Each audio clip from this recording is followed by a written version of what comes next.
This is the Ghoul's Guide to Santa Barbara. Do you believe in UFOs, astral projections, mental telepathy, ESP, clairvoyance, spirit photography, telekinetic movement, full trance mediums, the Loch Ness Monster, and the theory of Atlantis?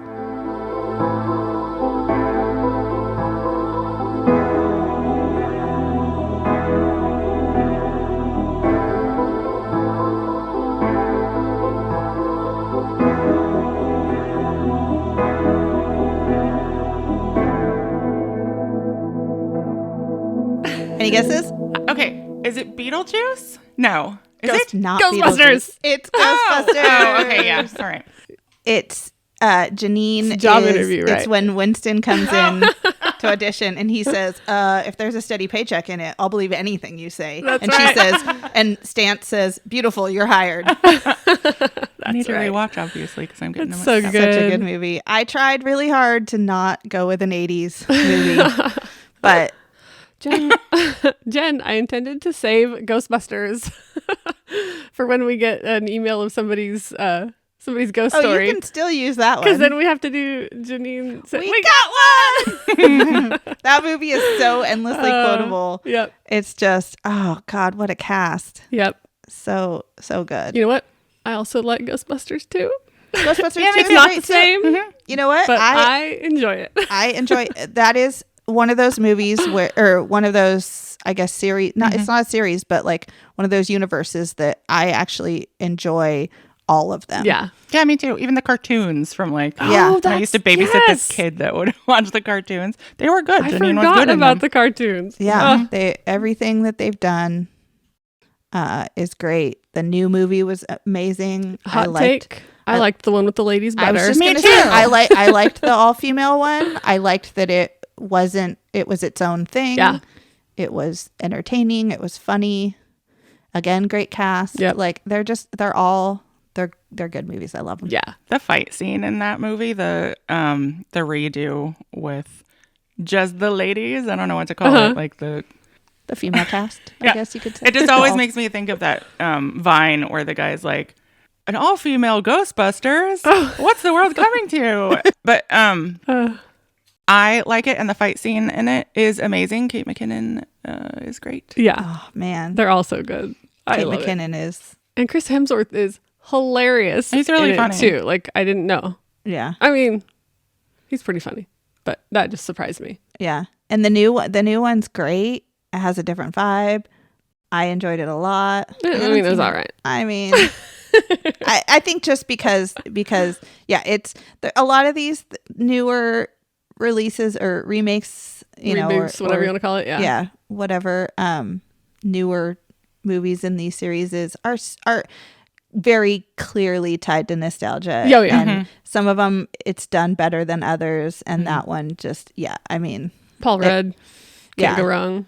Elizabeth Banks. Yeah, and that, I mean, they got me with Harold Ramis. They got me with it worked. I was a teary mess. No. They did it well. So I don't believe in ghosts, but I believe in the Ghostbusters. Me too. I do believe in ghosts when I'm alone at night in a house. I've told you that before. Yep. I believe in fear. I believe in ghosts at that time. Okay, the thing about the women's Ghostbusters that made me really uncomfortable is they like super objectify Chris Hemsworth in the interview. Yeah. And I know that the first Ghostbusters, like, they did that to like every woman throughout the whole movie, so it should be fine with me, but I just have such, like, it makes me so I uncomfortable. know it does. Yeah. But the rest of the movie is great. I know they did it for comedic effect, but it still bothers me a lot. Yeah, I mean, you can't. Looking back at movies, there's It bothered me at the there's time. problematic parts about the first one, and but Yeah. yes, agreed. But I still love. I mean, yeah, I'm with you, though. ghost. Like, everything is good in that universe. Yeah. I mean, I haven't seen the last one, but I'll let you know when I do. I'm sure I'll like it. Yes, and I'm a general fan of. I would say the name of the director, except for my Ivan brain, is a Reitman? black hole. Yeah. Yeah. Yeah, Yeah. I love the Reitman family.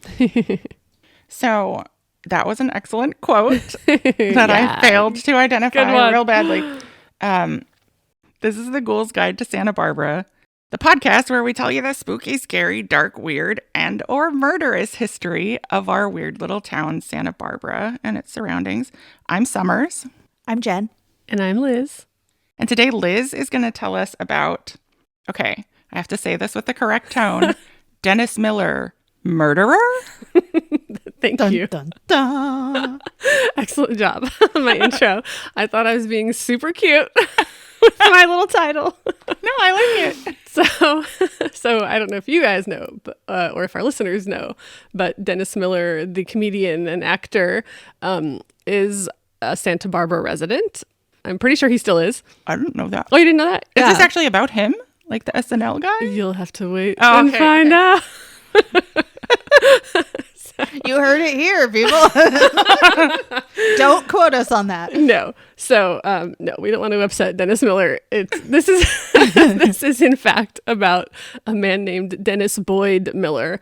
Okay. And so it's so funny because it's always like, why do serial killers always have 3 names? And it's just their middle name to clarify. So you don't mistake them for a local celebrity. Yeah.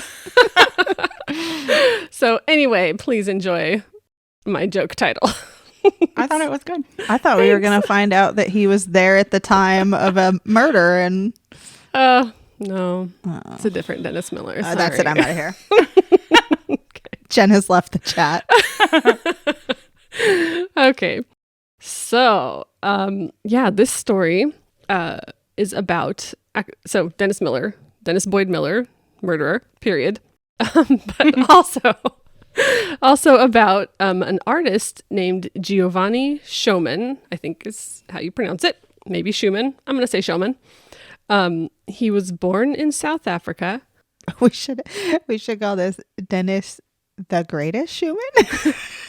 What? Oh, God, that was terrible. And Dennis isn't Schumann. This is Giovanni Schumann. Okay, never mind. Sorry. My brain you said showman, and all I heard was the greatest showman. And so then I was like, the greatest Schumann? Totally take all of this out. Gosh.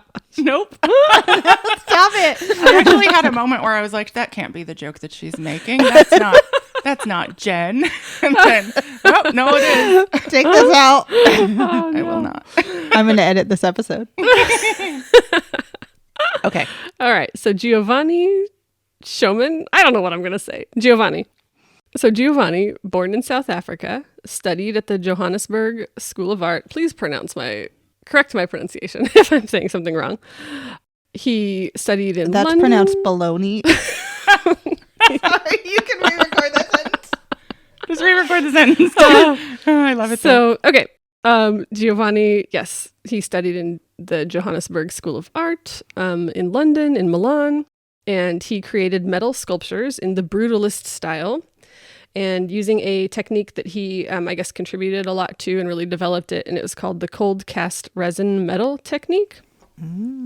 He also, studied at the Rawnsley Academy in London, the Academy of Arts and Crafts in Holland, the Brera Academy in Italy. So a big deal in this particular technique. Don't ask me how it works. So in the late 60s, he had a studio in West Hampstead in London, and even a factory with apprentices kind of mass producing his art in Kentish Town near London. Are you familiar with where that is? Kind of. Okay. Her mouth sound led me to believe she was familiar. It was like I'm having a cough drop because my voice is all like hoarse. So later in July 1977, Schoeman is living in Washington State, and he had made a business agreement with a man named Carl Edward Zahner with a plan to manufacture and sell reproductions of his artwork. And it was really hard for me to find information about Zahner, but one article mentioned that he owned an art gallery and a hypnotherapy parlor in Seattle. 2 separate businesses, I believe. Oh, that sounds great. Not one business, I think. But who knows? come for the art, stay for the hypnotherapy. Yeah, we'll hypnotize you, and then you'll want to buy some art. Right? Spend your money here. So Zahner formed a company called EZ Inc., like the letters, his initials, Edward Zahner, and he and Schoeman agreed to take out a life insurance policy on Schoeman in December 1977. That's not suspicious A at little all. weird. But the policy lapses within a year.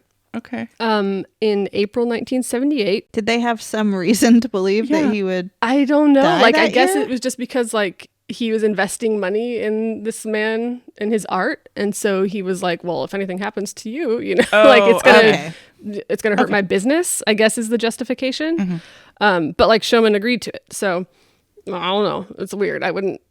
I'd feel weird about my boss being the beneficiary of a life insurance policy. Now that we've started this podcast, I'm going to need to take out insurance policies with both of you. Exactly. Oh my gosh. I need to be named as your beneficiary on all your life insurance policies now. So, a little weird. After the policy lapsed, in April 1978, Showman moved to Santa Barbara. And after the move, it sounds like that business relationship dissolved. And Showman told a friend here that he had, I can't remember the exact term, but like a brutal falling out with someone back in Seattle. Was he like, no pun intended? Because he's a brutalist. Nice callback, Summers. Thanks. There's speculation that this was this Zahner that he was talking about. But in January 1979, Zahner and Showman re-upped the life insurance policy. So, like... Did they also re-up the business? No. Oh. No. Why would you agree to that? I don't know. Isn't that super real bizarre weird to me? Yeah. Oh, hey, can I jump in with a side Do it. note? Okay, so brutalism. Yeah. For Santa Barbara, people think of Stork Tower out at UCSB. Oh, okay. How you can go up to Stork Tower and you can still see the imprint of like the wood that formed the mold that they poured the concrete into. It's just like real blocky. UCSB is a good example.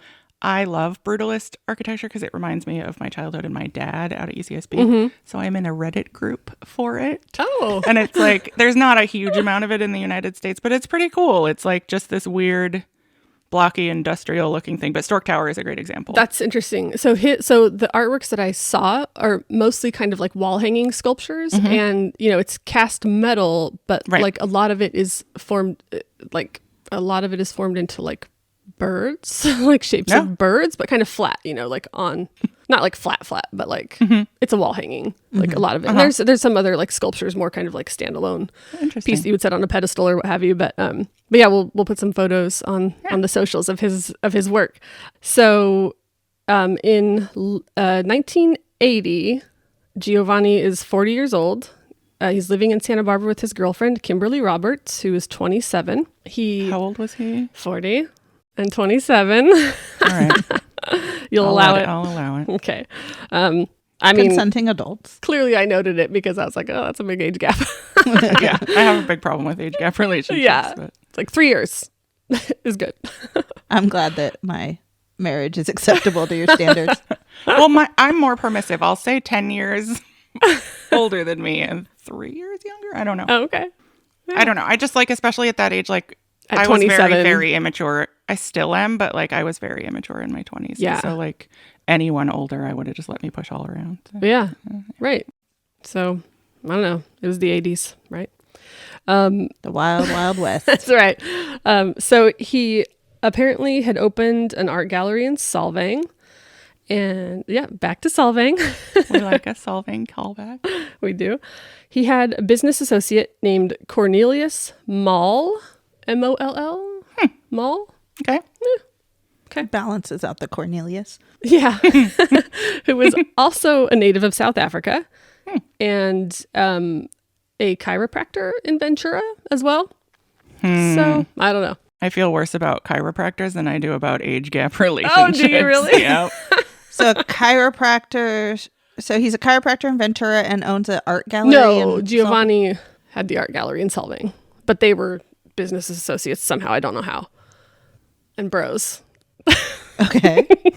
Did they Potato chips. Did they have life insurance policies together?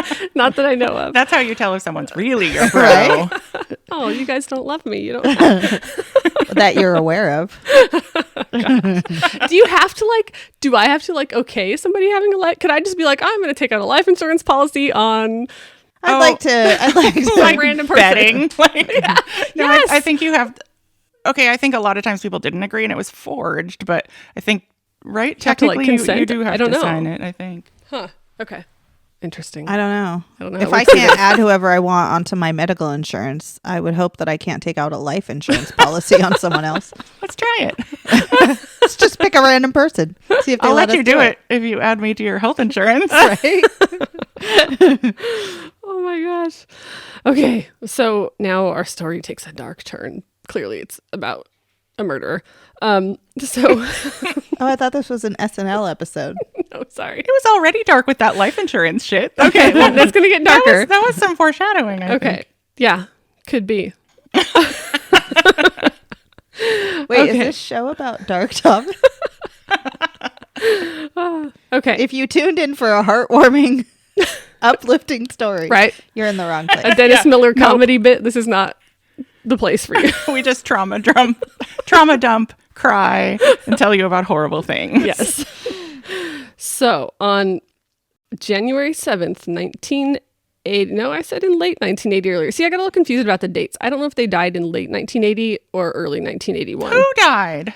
She hasn't told us yet. Okay. Either on January 7th, 1980 or 1981. Okay. The bodies of Giovanni Schulman and Cornelius Mall were found on the 154 near Lake Kachuma by a passing motorist. So they had both been shot in the back of the head. Oh my God. Yeah. And then later, I think later the same day, Kimberly Roberts, Showman's girlfriend, was also found shot in the head at their home in Santa Barbara. So are they just by the side of the road? Yeah. Like shot and like execution style, shot and left. Like visible to, okay. I don't know, like, you know, in a ditch, behind some I don't know. Because when you say a passing motorist on the 154 by They Lake gotta be Kachuma, visible, right? I've driven that many times. Yeah. And you're not going slow. And you're not looking at the side of the road, really, Yeah. right? You're looking ahead. So 'cause it's- either somebody like pulled over. There's also a couple like Or maybe places pulled you out of can a stop driveway or at, like a something. Vista Point. Yeah. But yeah, they would have to be close enough to the road that you would To be notice it visible. at that speed. Yeah. Yeah. So I'm not sure exactly. It just said right on the side of the road. Yeah. And the poor girlfriend was found back here, also shot in the back of the head. And in their waterbed. And I just, Oh, that's so just like 80s. such an 80s So thing. 80s. Yeah. Just, God, did you guys ever? So yeah, we had a waterbed. Yeah. We had a twin size Oh, waterbed, really? which is super weird, but I loved it. And then my aunt had like a king size waterbed, Yeah. and she kept it like probably until like the year 2000. She made that thing last because she loved it. Oh my gosh. But yeah, so sleazy. So waterbeds. weird. And it had that like smell, that like brother- plastic smell. My brother had a giant one, like with the big, like you can picture the 80s wood frame Yep. with like shelves behind Yep. it, like a whole Exactly. friggin' entertainment center. Yes. And at one point we had a snake and Oh, her name was God. Molly, and she used to get out of her enclosure and then go and curl up Nope. like between the waterbed and the frame because Oh, it was thank warm. you. I Yeah. would like to Snakes opt for out. pets. No. I would like to return this mental picture. Oh, okay. I have a thing. Yeah. So the 154 around that area, there's Cold Springs Bridge Right. Yes. that they could have just thrown the bodies off of because people throw their own bodies off Right. of that There all were the better time. places to. So is this like an intentional But leave it in a sounds like visible area? No, it sounds like they were shot on site. Right, but then you could just take them and like throw them off if you didn't want. If anyone Somebody to found find them. immediately. Yeah. So Yeah. if this was maybe like a... Okay, here's the thing. Cornelius's last name of Mall is making me think of Gangster's Mall. Yes. And then Uh-huh. I'm thinking like, this was clearly a mob killing, but that is not a good logic train because it just Yeah. sounds like gangsters. I think also a thing that is going to repeatedly happen is us just criticizing murderers. Because I feel like I did that on yours. Like, well, why did he let her drive all the way home and then kill her there? Right, Why right. didn't he just like I know. kill her and dump her on the side of a road somewhere? And then this guy kills them and dumps them on the side of the road. And we're like, well, why didn't he do it this way? Yeah. I specifically remember being at work, like probably at lunch or something, and talking to you about a murderer that we'll talk about later. And you and I both being, Jen, both of us going like, God, how did he have time? I mean, he must have managed his time so well. He was so efficient and like just totally like admiring it. And then we were like, I mean, it was terrible though. Yeah. But like he must have got up early. have Oh my gosh. Oh, you have man. to give him some credit for the Yeah. the sheer amount of dedication to the cause. Yeah, hard graft. Sorry. Anyways. Oh, that's okay. So what happened? The night before the bodies were found, Giovanni and Cornelius meet a man who is later believed to be our friend Dennis Boyd Miller Okay. at a bar in Solvang.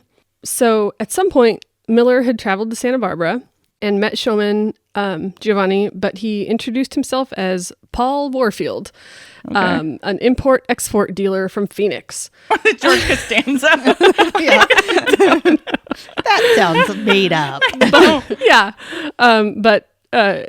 But you know, he was Dennis Miller and he was from the Seattle area. And so he just came here and had this like false identity that he presented to people. And he agreed to like buy a bunch of art from Giovanni. And so there's like, that's why they were together, apparently.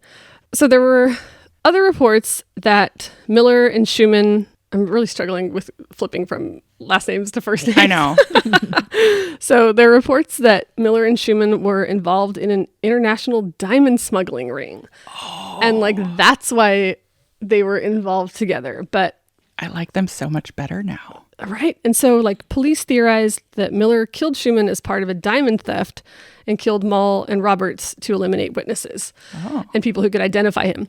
But like I also read a thing that said that Miller introduced himself to Schumann's like gallery employees as this Paul Warfield. And they were like, well, he killed, you know, the girlfriend so that nobody could connect him with this, like, had seen his face and was like, identify him as Paul Warfield.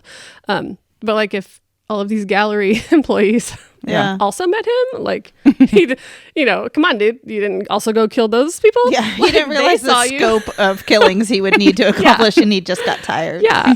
And so it's awesome to me that you brought up like what kind of a criminal he is, because there's a lot about that. So at the time, this sheriff's captain said that he was meticulous in disguising his identity in the Santa Barbara area. No, he wasn't. Just fooled you. Yeah, but a clue was found in the vehicle, the murder vehicle, a blood-spattered Lincoln Continental. But they... Oh, then maybe they weren't murdered on I site. don't like know. But they found a hat in it, in the car. A blood-spattered... I don't know if was the car blood-spattered or was the hat blood-spattered. I don't know. There was blood. But also the car belonged to Cornelius's brother. So like, were they like driving? So it said they were driving back to Santa Barbara. What was his name? What would your brother's name be if your name is Cornelius?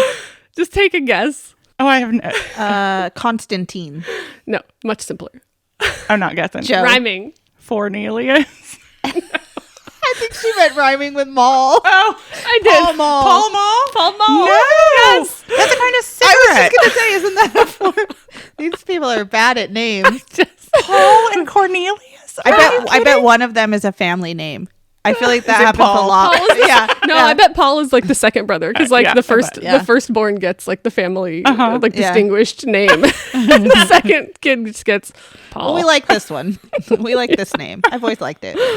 That's awesome. Yeah. So the car belonged to Paul, and that led to police somehow being able to track back to Miller.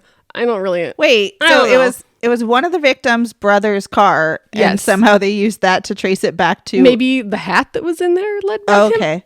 I don't know. I I was going to couldn't say maybe really- DNA, but probably not in the 80s. The advanced 80s state of hat forensics. He left his Maybe it business says- card. Dennis Miller, Oh, yeah. not the comedian. his mom wrote his name in the Oh, yeah. hat. People used to have like Property of. embroidered, like Oh, yeah. nice looking Yeah. store like labels that they would put in things. Maybe. But I don't know about hats. Yeah, I don't know either.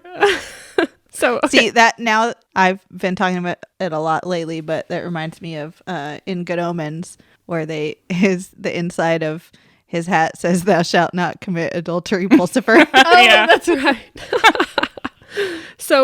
So then I read this other article. Thou shalt not, Cornelius. Thou shalt not commit murder, Mall. No, Cornelius is not the murderer. Oh, sorry. Dennis. Well, he didn't commit murder. That's why. It was 'Cause in he had his it in his hat. hat. Accurate. Yeah. So then another account of Miller's murder abilities. His hat says Dennis. No, not that one. Miller. Exactly. I am not good at murder. So later, there was another article that said, as a hitman, he was notoriously inept. So he had cut his hair shortly before executing Showman and the other two, and left fresh hair clippings at the scene of the crime. He got the victim's blood on his boots. He left fingerprints at the Montecito Hotel where he was staying. He licked the entire inside of the car. That wouldn't help in the 80s, I don't think. It might. And when detectives tracked him down and searched his home in Washington, they found a box of bullets identical to the ones used in the killings. Oh. So this whole idea of him as a hitman, this theory came from police trying to determine his motive. So He's real bad at murder. He must do it for a living.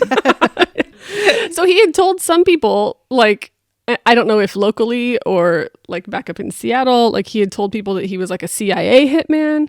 Oh, okay. So it's coming from him. All right. He left his business card in the car. Exactly. Dennis Miller, hitman. Miller, embroidered in his- So during the trial, a witness testified that Miller had boasted that someone who stood to benefit from a $100,000 insurance policy on Showman's life had hired him to commit the murder. So the ADA argues that he was hired by Zahner, who had this life insurance policy.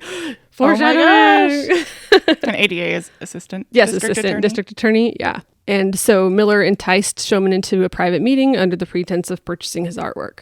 But then, of course, he had Maul with him, and he had also met, the girlfriend. So, he just had to kill all of them to cover his tracks. Okay. And so during the trial, part of the evidence also included some stories that Miller had written about assassins and killers. Fan fiction starring himself. Right. Yeah. A self-insertion character. So just a couple little pieces that were read in court. Once more, the man with many names... Like Paul 3. War something or other. Yeah. Has struck his death blow to the face of mankind. And then there was another one. Who can judge me? Who can catch me? Who would try to catch a walking bomb? You can't catch a walking bomb. So he's also bad at writing. I guess so. Oh, man. So, yeah, it was kind of a really wild trial, it sounds like. So Miller Was the trial held here in Santa Barbara? Yes. Yeah. So he was extradited from Seattle and brought down here. Okay. So Miller's prosecutor had sought the death penalty, but jurors sentenced him to life in Folsom Prison. And Another one. Yeah, another one at Folsom. And at the time, jurors expressed hope that Miller might one day give up Zahner, but he never did. Okay. And he was at Folsom. He worked as an assistant librarian and had an exemplary record until he died in 2009 at the age of 70. Wow. Oh, wow. Yeah. And there was some other interesting stuff that came up about Showman Giovanni, the artist that was murdered. And I just keep hearing your greatest showman. God, and it's like growing on me. I want you to say it again. oh my gosh. Okay. This is me. So I read that, obviously the question of motive was never really, Established. Right. Like they speculated that it was with Zahner, but there were reports that Showman and Zahner had bitter business disputes, but Zahner was never charged in connection with the crime or, prosecuted or convicted. They said that aside from smuggling diamonds, Showman also manufactured fake bronze statues. He had been commissioned by Sylvester Stallone, who then lived in Santa Barbara at the time. I didn't know that. I didn't know that either. Yeah. His mom, I think, if she's still alive, lived here and had like a boutique. Oh, really? Mm-hmm. Cool. So there are reports that Sylvester Stallone had hired him to make a life-size bronze of Rocky Balboa fighting Apollo Creed. And Stallone hoped that that's the most believable part of this whole story. I know. And Stallone had hoped the statue would be located in front of City Hall in Philadelphia. Are you kidding? I say here. I know. I'd like it here. I'd go visit it. Yeah. Put it in De La Guerra Plaza. Yeah. Right? So, and I don't know, Showman would replicate existing statues, and does that mean like he was making forgeries of statues, or like replicas of his own work. I'm not really sure. Yeah, that's But he would use a facade of bronze on the outside, but filled the core with lead shot or fishing weights. Oh. And so investigators thought that Zahner and Shulman, like their falling out was because it was like related to this manufacture of phony statues, and that led to Shulman's execution. He was just really mad about art. Yeah.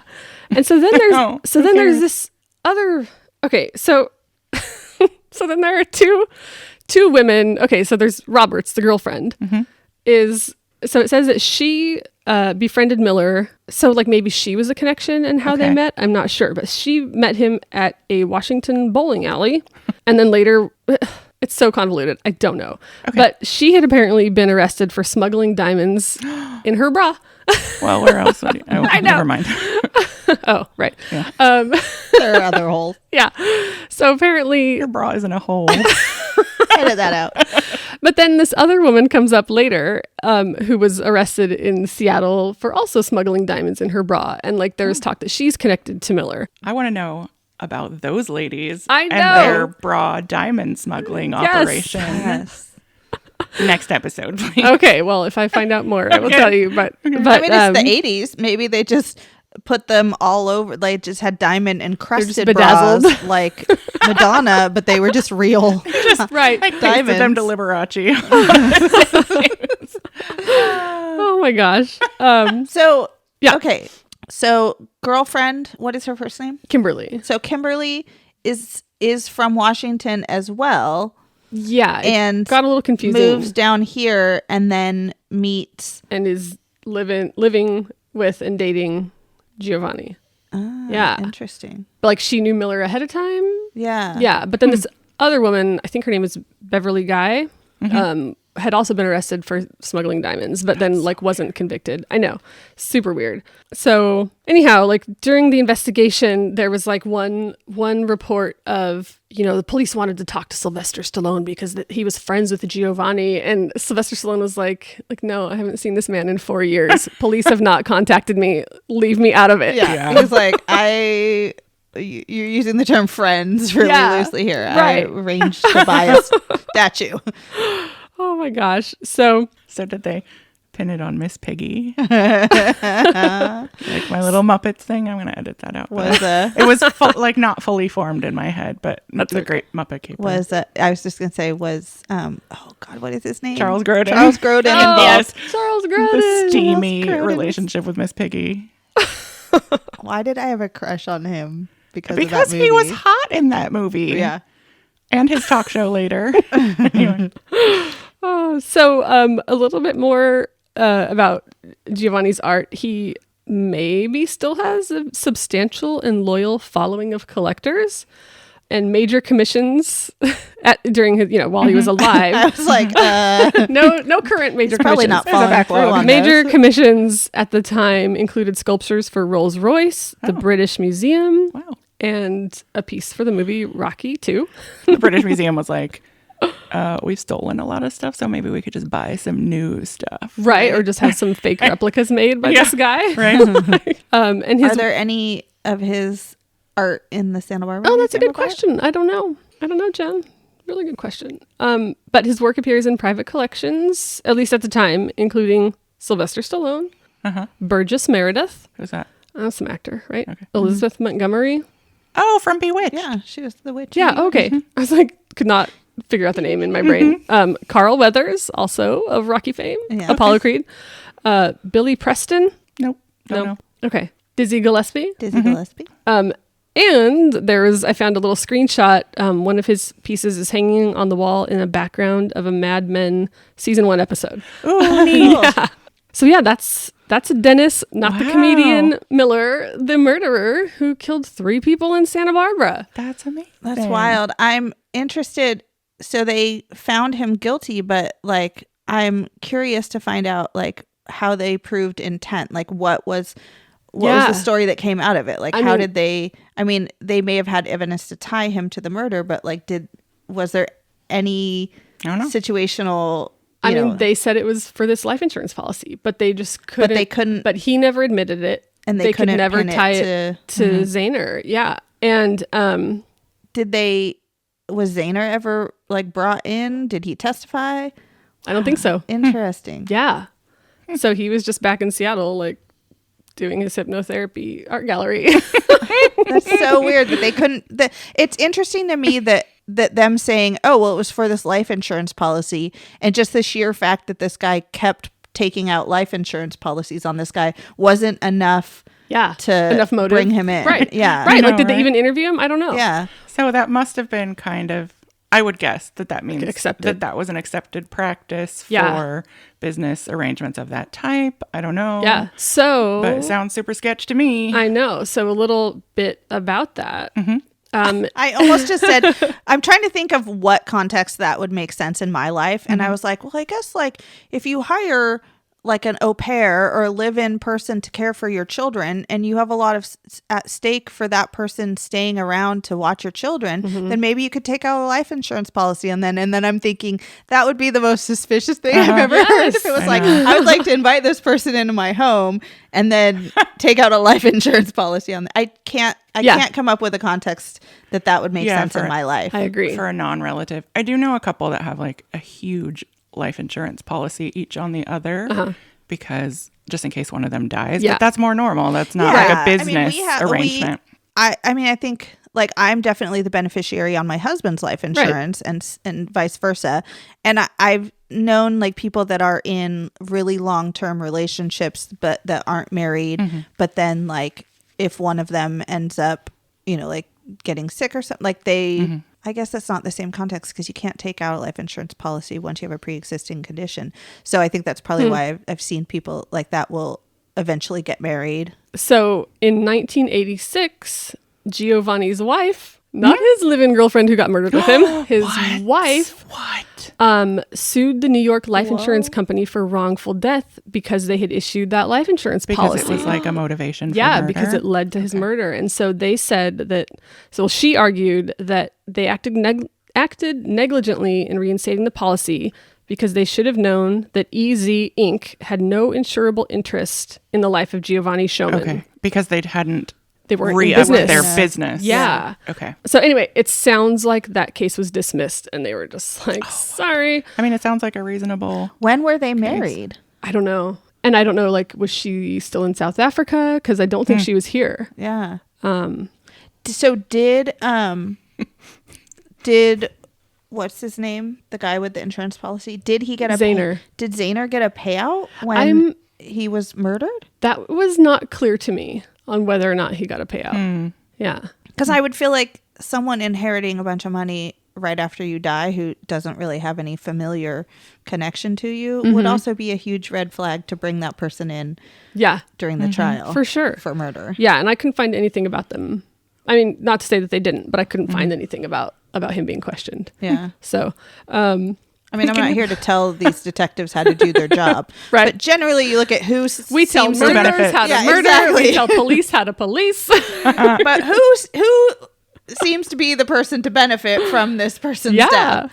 Totally. Can you imagine being his wife, maybe back in South Africa? You're maybe, I don't know, calling every couple weeks because it was expensive to call or whatever. And it's like, how's it going over there? Oh, fine. And then like your husband is murdered. Yeah. And then this whole mess unravels and you have to deal with it? Yeah. Like, And there's come like a on. girlfriend diamond smuggler. I know, yeah. and- So, yeah, another little interesting thing around this. to be fair, there was a lot going on in South Africa during that time as well. It's true. She was busy.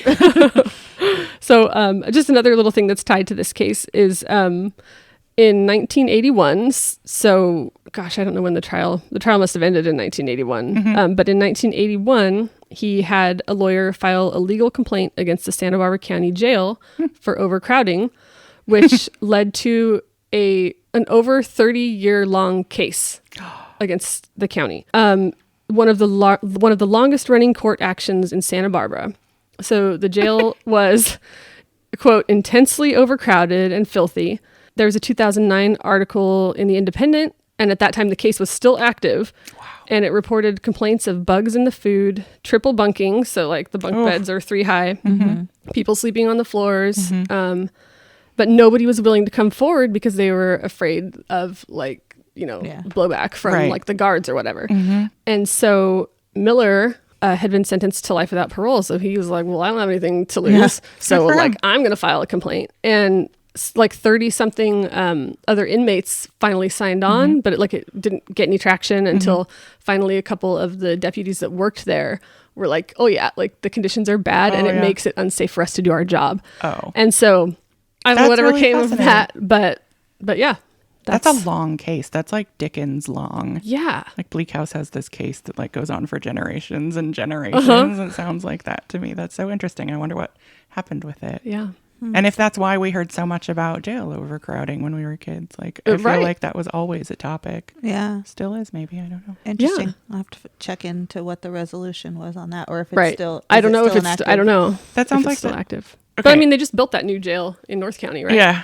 So I know we don't really like other Dennis Miller here, like Dennis Boyd Miller, but like good for him. And that sounds sort of Shawshank Redemption-y. If he worked in the library and he was like just churning out like this legal stuff and getting people involved. Did Tim Robbins kill somebody? 3 people I mean, in Shawshank? I can't remember. I haven't seen it in a long time. About like the, his life in jail. Yeah.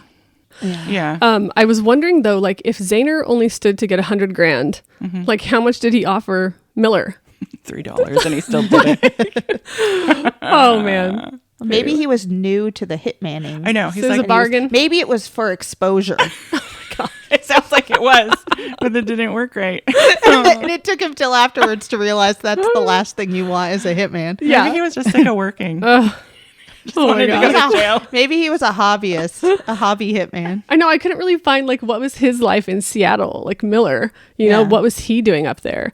So Managing the I don't bra know. ladies with their diamond smuggling. I'm also, I thought of diamond smuggling as like, I know it still happens and everything, but I thought of it as like more of a 30s and 20s kind of thing. And like, I'm for some reason surprised that people with like in the 80s, big hairspray 70s. bangs or whatever and like smuggling diamonds for some reason. I don't know why. Yeah, I had a hard time the whole time you were telling this, picturing these people in the context of the 80s and not in like the 30s and 40s. Same. Right. I just gave up. That is the name Mall, right? Yep, it was. It kind of was. And then I said it out loud and then like my brain was like, this is what we're going with. Yep, totally.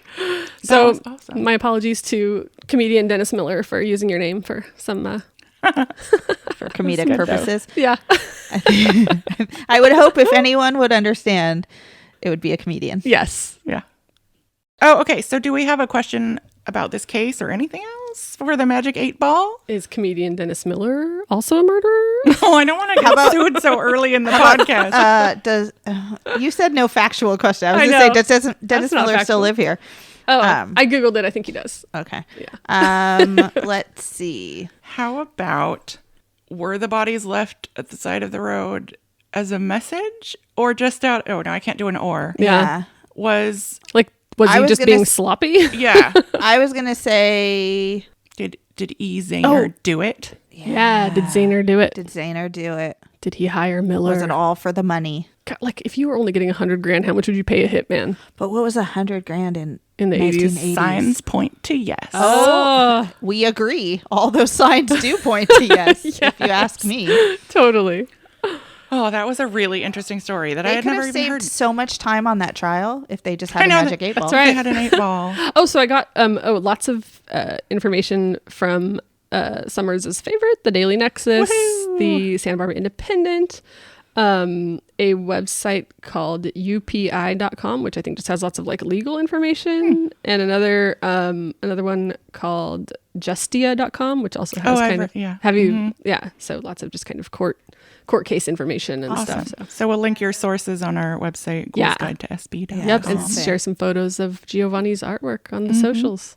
Keep a lookout for more information about our live show coming up. Yeah, coming up soon now. That's right. Mark your calendars, October 27th. Woohoo! We'll see you there. Downtown Santa Barbara. All right, thanks for listening, friends. Bye. See you next time. Hi, Mom. Thanks for listening to the Ghoul's Guide to Santa Barbara. Like and subscribe on Spotify or wherever you listen to podcasts. Follow us on Facebook, Instagram, and Twitter at Ghoul's Guide to SB. Our website is ghoulsguidetosb.com. Got a spooky story or know of a haunted or paranormal location in Santa Barbara? Send it to us at ghoulsguidetosb@gmail.com.